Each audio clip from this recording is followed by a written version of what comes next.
Right now, the world is holding its breath, and most people watching the news have no idea why they should be scared. A ceasefire between the United States, Israel, and Iran just dropped 2 weeks of pause, and every anchor is treating it like a victory lap. But here's the thing, this ceasefire might not be an ending at all. It might be the quietest, most dangerous beginning we've seen in a generation. If you're learning something here, please hit subscribe. Many of you are aware of what's been happening with the channel. If you feel like supporting, a link in the description. I've spent months researching what's coming between 2026 and 2030. And I put it all into an ebook called The Next Global Shift: How to Stay Ahead of Economic Collapse and War, the economies, the conflicts, the moves you need to make. If you want my ebook link in the description to understand what's actually happening, you have to go back further than February of this year, because this moment didn't appear out of nowhere. The 2015 nuclear deal, the JCPOA, collapsed when Trump pulled the United States out in 2018.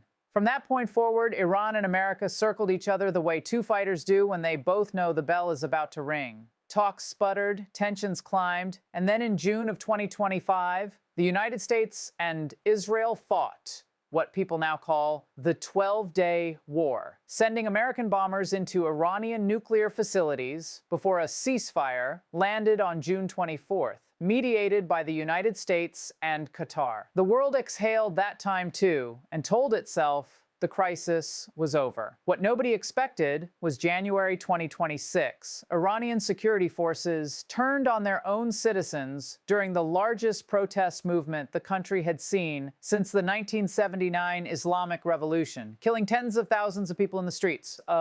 Trump's response came fast. The largest American military buildup in the Middle East since the 2003 invasion of Iraq. By mid-February, the United States and Iran sat across a negotiating table again. Indirect nuclear talks running through Oman, and the Omani foreign minister publicly said real progress was being made. Trump called it something he was not thrilled with. The talks dissolved. The decision, it turned out, had already been made somewhere else. February 28th, 2026 arrived, and at 6:35 in the morning, UTC U.S. Central Command announced airstrikes against Iran. Nearly 900 of them compressed into 12 hours. The Americans named their operation Epic Fury, and the Israelis named theirs Roaring Lion.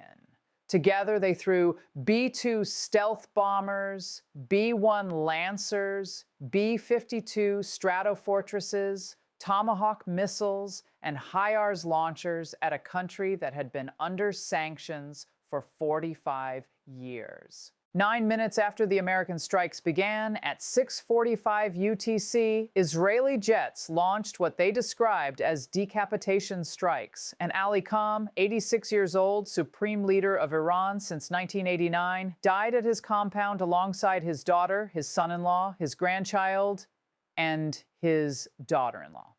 40 days of national mourning followed. Cam wasn't the only one.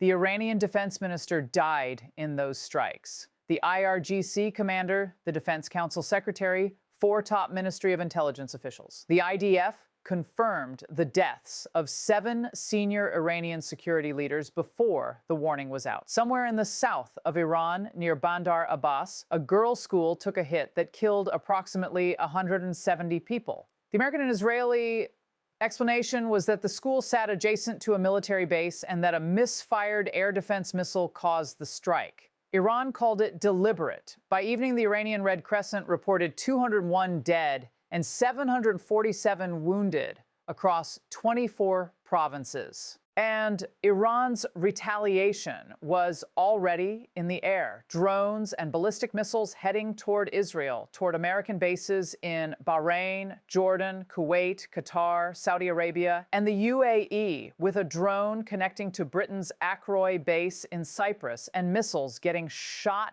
down over Turkey. 3 American service members died that day. The first U.S. casualties of the conflict and the war had fully, irreversibly begun. What most people sitting in America missed completely was the Strait of Hormuz, a waterway 33-kilometer wide at its narrowest point, through which flows roughly 20% of the entire world's oil supply every single day. Iran shut it down, and the numbers tell the story bluntly. On February 26th, 2 days before the war started, 8AA recorded the national average for a gallon of regular gas at $2.98. By April 2026, that number had cleared $4 per gallon for the first time since August 2022, a nearly 39% spike in roughly 5 weeks, with crude oil surging past $100 a barrel. Japan's prime minister warned publicly that a closed strait would drain his country's oil supply within 8 to 9 months, collapsing the Japanese economy with it. India pulls 60% of its oil from that region. China, 40%. None of this is a Middle Eastern problem in isolation.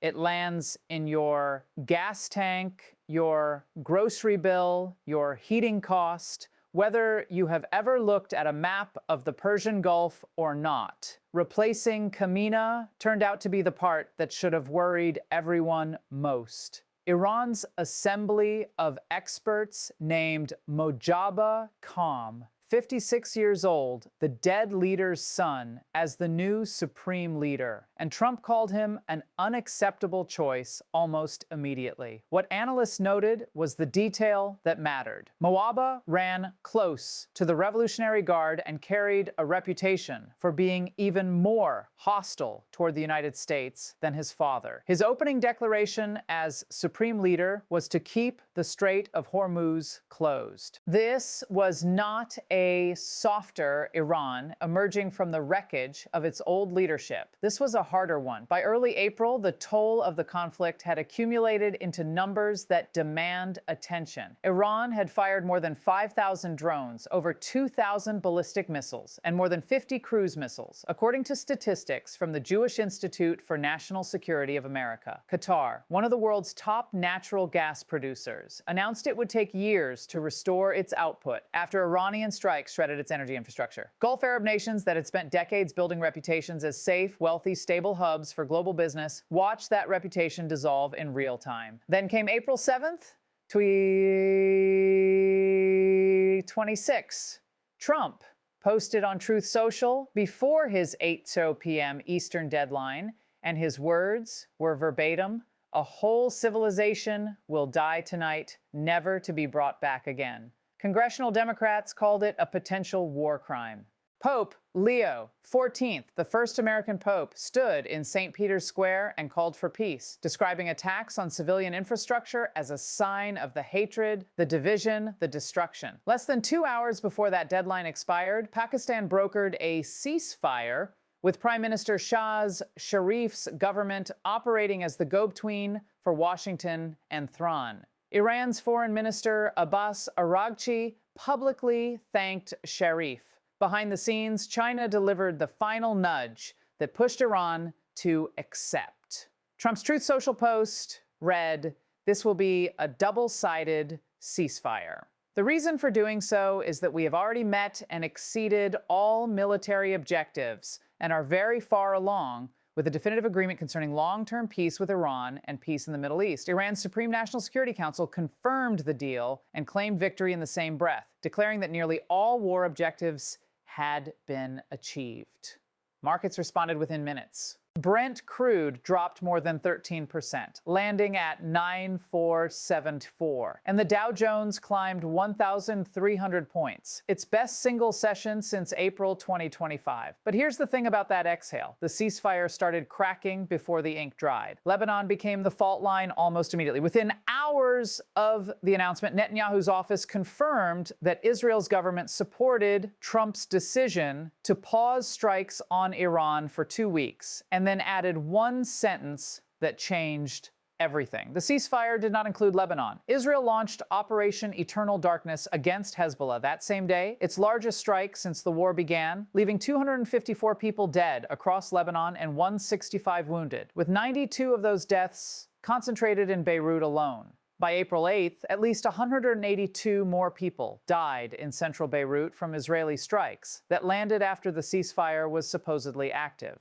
Iran responded by threatening to hit Israel if the assault on Lebanon did not stop. An Iranian media report stated that the Strait of Hormuz's reopening, the actual foundation of the entire ceasefire agreement, had been paused because of those Lebanese strikes. Shahbaz Sharif, the man who built this deal, publicly condemned the violations and urged every party to exercise restraint and respect the ceasefire for 2 weeks as agreed upon so that diplomacy can take a lead role. And Iran's Supreme National Security Council put out a statement that deserves to be read slowly.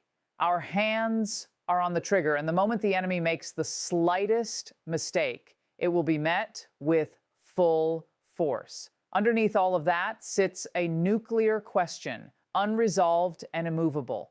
All of Iran's highly enriched uranium remained inside the country, likely entombed at the enrichment sites American bombers struck during the 12-day war the previous June. Trump stated that the United States would work with Iran to dig up and remove that uranium, and Iran offered no confirmation of that plan. Trump and Netanyahu demanded complete dismantlement of the Iranian nuclear program, and Iran's 10-point peace proposal, the document Thrawn submitted as its terms for the ceasefire, rejected that demand outright. What started this whole conflict, the thing every press conference cited as a justification for nearly 900 strikes in a single morning, remained completely unresolved. None of that mattered to the Pentagon's budget request, which came in at more than $200 billion in additional war funding, a number that signals the United States government is not planning for a short conflict. Director of National Intelligence Tulsi Gabbard told the Senate that Iran's conventional military capabilities have largely been destroyed, and then added the part